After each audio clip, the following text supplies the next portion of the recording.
আসসালামু আলাইকুম সুপ্রিয় দর্শক কেমন আছেন সবাই? সবাইকে অনেক, অনেক শুভেচ্ছা জানিয়ে শুরু করছি আমার আজকের আয়োজন। আজকে রেস্টুরেন্ট স্টাইলে পাস্তা তৈরি করে দেখাবো। Pink sauce pasta. এই পাস্তাটি যেহেতু ২ টি সসের কম্বিনেশনে তৈরি করা হয়ে থাকে, এই পিঙ্ক সস পাস্তা খেতে খুবই ভালো লাগে।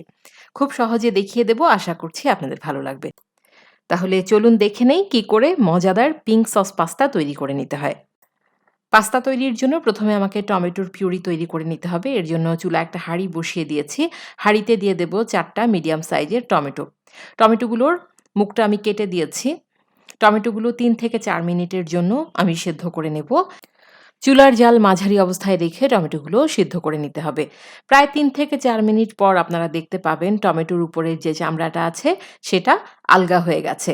অর্থাৎ আমরা খুব সহজেই কিন্তু এখন চামড়াটা টান দিলে উঠিয়ে নিতে পারব। ৪ মিনিট পর আমি চুলাটা বন্ধ করে দিলাম এবং এই যে টমেটোগুলো দেখতে পাচ্ছেন এগুলোকে আমি এখন একটা বাটিতে উঠিয়ে নেব। উঠিয়ে পুরোপুরি ঠান্ডা করে নেব। টমেটোগুলোকে উঠিয়ে নিচ্ছি। এগুলো যখন পুরোপুরি ঠান্ডা হয়ে যাবে খুব সহজেই কিন্তু এর খোসাগুলো আমরা ছাড়িয়ে নিতে পারবো। দেখতে পাচ্ছেন আমি এর খোসাটা ছাড়িয়ে নিলাম। এবার এগুলোকে ব্লেন্ডারে ব্লেন্ড করে নেব কোনো রকম পানি ছাড়াই। তাহলেই তৈরি হয়ে যাবে আমাদের টমেটো পিউরি। আমি এগুলোকে ব্লেন্ড করে নিয়েছি। আমাদের টমেটো পিউরি তৈরি। এগুলোকে একটা বাটিতে রেখে আমি এবার হোয়াইট সস তৈরিতে চলে যাচ্ছি। হোয়াইট সস তৈরির জন্য আমি একটা হাঁড়ি বসিয়ে দিয়েছি। দিয়ে দেব ১ টেবিল চামচ পরিমাণ বাটার। আমি এখানে সল্টেড বাটারটা ব্যবহার করছি এবং এটা রুম টেম্পারেচারে আছে সফট বাটার। বাটারটা যখন গলে যাবে সেই পর্যায়ে আমি এতে এড করে দেব ২ টেবিল চামচ পরিমাণ ময়দা। চুলার জাল লো অবস্থায় রেখে ময়দা এবং বাটার বেশ ভালোভাবে নেড়েচেড়ে নিতে হবে। এতে করে ময়দা যে একটা কাঁচা গন্ধ থাকবে সেটা দূর হয়ে যাবে। বাটার এবং ময়দা যখন বেশ ভালোভাবে কিছুক্ষণ ভুনা হয়ে গেল, এই পর্যায়ে আমি এতে দিয়ে দেব তরল দুধ। আমি এখানে ২ কাপ তরল ঠান্ডা দুধ ব্যবহার করছি। আপনারা চাইলে রুম টেম্পারেচারে থাকা দুধটাও ব্যবহার করতে পারেন।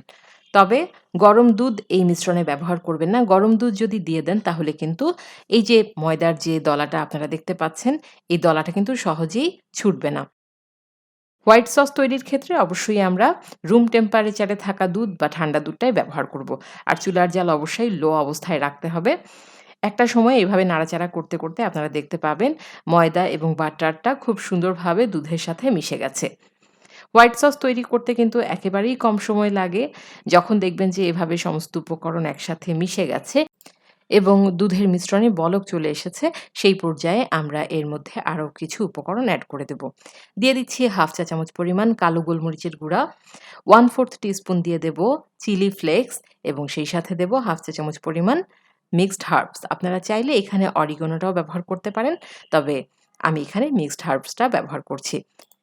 এই অরিগ্যানো বা মিক্সড হার্বস কিন্তু খুব সহজেই আজকাল যেকোনো সুপার শপে কিনতে পাওয়া যায়।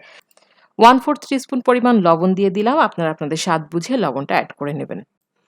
এই হোয়াইট সস কিন্তু ঝটপট তৈরি হয়ে যায়। দেখতে পাচ্ছেন এটা রানি অবস্থায় আছে। আমরা এটাকে আর ঘন করব না কারণ এটা ঠান্ডা হলে কিন্তু আরো কিছুটা ঘন হয়ে যাবে। চুলার জালটা বন্ধ করে আমি এই হোয়াইট সসটাকে একটা বাটিতে নিয়ে পরবর্তী স্টেপে চলে যাচ্ছি। এবার পাস্তা সেদ্ধ করে নেব। পাস্তা সেদ্ধ করার জন্য আমি একটা হাঁড়িতে প্রায় ১.৫ লিটার পরিমাণ পানি দিয়ে দিয়েছি। পানিতে বলক আসা পর্যন্ত অপেক্ষা করছি। যেই পানিতে বলক চলে এলো এইখানে আমি দিয়ে দেব 1/2 চা চামচ পরিমাণ লবণ এবং দেব ১ চা চামচ পরিমাণ সয়াবিন তেল। এই তেলটা দেওয়ার কারণে পাস্তাগুলো আর একটার সাথে একটা লেগে যাবে না। এবার আমি এতে ২ কাপ পরিমাণ পাস্তা সেদ্ধ করে নেব। আপনারা চাইলে যেকোনো ধরনের পাস্তা এখানে ব্যবহার করতে পারেন। আমি পেনি পাস্তাটা ব্যবহার করছি। ২ কাপ পরিমাণ পাস্তা দিয়ে দিলাম। এই পাস্তা সেদ্ধ হতে প্রায় ৭ থেকে ৮ মিনিটের মতো সময় লাগবে। পাস্তাটাকে আমরা পুরোপুরি সেদ্ধ করে তারপরে ছাঁকনিতে ছেঁকে নেব। তবে অবশ্যই লক্ষ্য রাখবেন পাস্তা যাতে ওভারকুক হয়ে না যায়, অর্থাৎ খুব বেশি সেদ্ধ যাতে হয়ে না যায়। তাহলে কিন্তু এগুলো একটার সাথে একটা লেগে যাবে। চুলার জাল মাঝারি অবস্থায় রেখে আমি ৮ মিনিট ধরে পাস্তাগুলোকে কুক করেছি। এরই মধ্যে পাস্তাগুলো সুন্দরভাবে রান্না হয়ে গেছে। এবার এগুলোকে পানি ঝারিয়ে নিতে হবে। আমি একটা ছাঁকনি ব্যবহার করছি। পাস্তাগুলোর পানি ঝরিয়ে আমি সাথে, সাথে ১ চা চামচ পরিমাণ তেল এই পাস্তার উপরে ছড়িয়ে দেব। এতে করে এই পাস্তাগুলো আর একটার সাথে একটা লেগে যাবে না। আমার পাস্তা রেডি হয়ে গেছে। এবার আমি পিঙ্ক সস পাস্তা তৈরি করে নেয়ার জন্য সমস্ত উপকরণ একসাথে রেডি করে নিচ্ছি। দেখতে পাচ্ছেন আমার tomato puree ready, white sauce ready, পাস্তাটাও সেদ্ধ করা হয়ে গেছে এবং আমি এখানে ২ ধরনের ক্যাপসিকাম ব্যবহার করব আজকে। নিয়েছি গ্রিন ক্যাপসিকাম, রেড ক্যাপসিকাম এবং কিউব করে কেটে নেয়া পেঁয়াজ। আপনারা চাইলে যেকোনো এক ধরনের ক্যাপসিকাম এতে ব্যবহার করতে পারেন। ১ টেবিল চামচ পরিমাণ লাগবে রসুন এবং অন্যান্য আরও কিছু উপকরণ লাগবে, সেগুলো আমি রান্নার সময় দেখিয়ে দেব।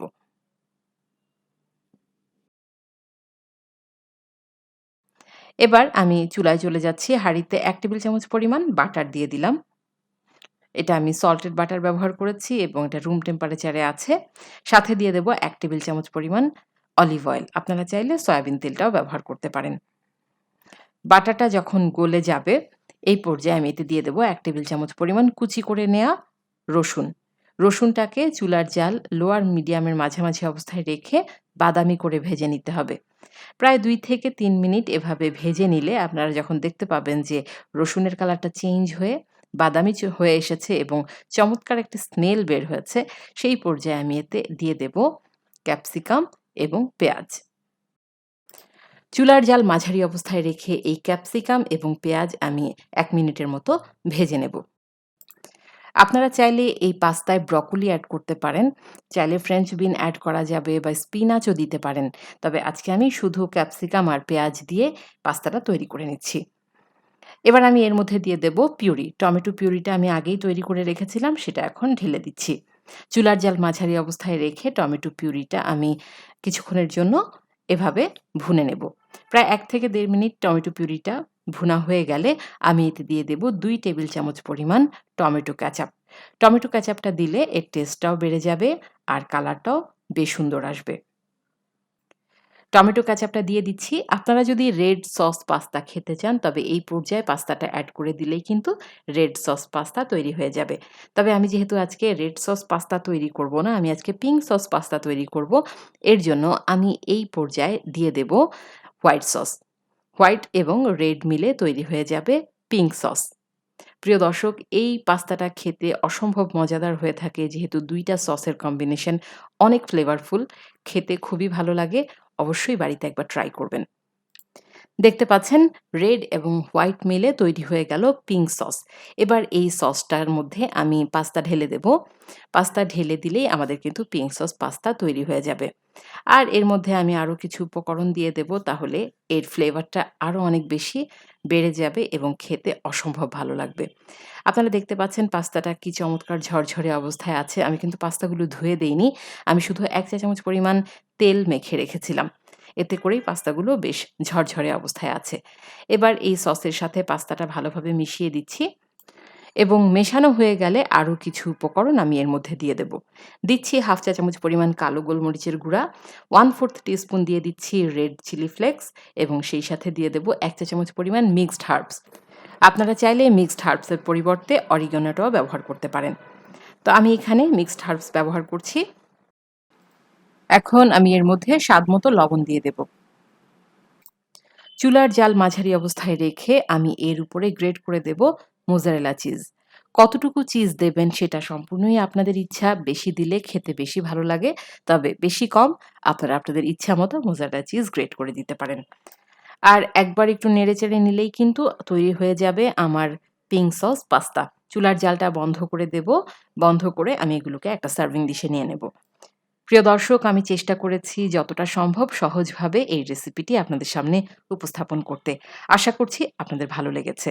যদি ভালো লেগে থাকে আমার চ্যানেলটি অবশ্যই সাবস্ক্রাইব করে নেবেন এবং আপনাদের তৈরি করার অভিজ্ঞতা আমার সাথে শেয়ার করবেন কমেন্টস বক্সে কমেন্টসের মাধ্যমে। আজ তাহলে এই পর্যন্তই। পরবর্তীতে নতুন কোনো রেসিপি নিয়ে আবার হাজির হয়ে যাব। সবাই ভালো থাকুন, সুস্থ থাকুন। আল্লাহ হাফেজ।